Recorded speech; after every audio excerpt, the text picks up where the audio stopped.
An article, The Reality of the Black Magic, by Ehsan Sehgal. The black magic that evil-minded people of all religions practice for their ugly and inhuman motives. The modern world ignores that and even do not believe in it. However, it exists, and it sufficiently works too. When I was an assistant editor, in an evening newspaper, I edited and published such stories. As a believer, I believe that. However, not that can affect, on everyone.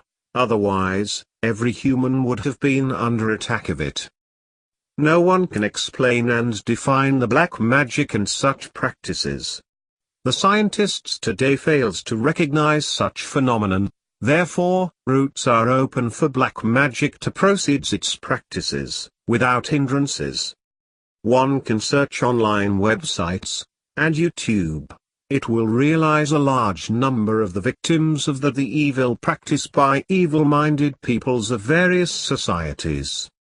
The magic, black magic or evil power exists, and it works too.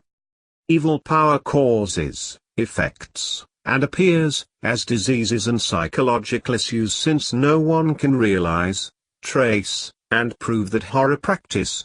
It is the secret and privilege of the evil-minded people that law fails to catch and punish them for such crime.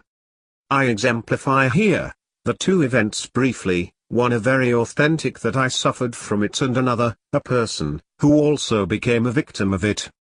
The first, when I landed on the soil of the Netherlands, I thought I was in the safest place. However, within 1 year, I faced the incident, which was a practice of my family, involving my brothers, my country mates, who lived in the Netherlands. The most suspected were the evil-minded people of the Ahmadiyya movement of Suriname people, and possibly my ex-wife and a Pakistani couple. I had seen the evidence of the black magic, which my family did upon me, but I could not trace the reality of other suspected ones that destroyed my career, future, health, and even life.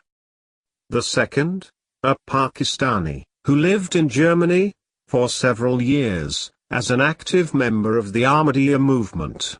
He told me his story briefly, during a trip to London, attending a literary gathering. He received a gold medal for his poetry work, and also he served Ahmadiyya TV channel. However, when he became a real Muslim, as a result, Ahmadiyya warriors turned against him. When they could not force him to back in their group, they practiced the devil's work to punish him. The symptoms of magic were well known to me that he told me since I bore that on my body too. The multiple other stories that reveal that the Ahmadiyya movement possibly practices black magic ways to achieve its goals. As my observation, they involve to eliminate Muslim imams and scholars who caused the failure of the new religion and false prophet, claiming as Jesus. I am a victim of their such practices. The social media and such websites are the stronghold of their activities. In Pakistan, they are active, in the guise of the real Muslims, to dodge the simple ones, as they do in Europe and other parts of the world. Such possibility can be possible that use of drugs and chemicals, to defeat their opponents. It needs wide-scale investigation, to save the humanity. The incident that occurred to me, in the Netherlands, in 1980. I tried and appealed to the authorities of the Netherlands, but they openly refused to cooperate that. However, I still hope and look forward any miracle that someone from somewhere gives the courage to verify that.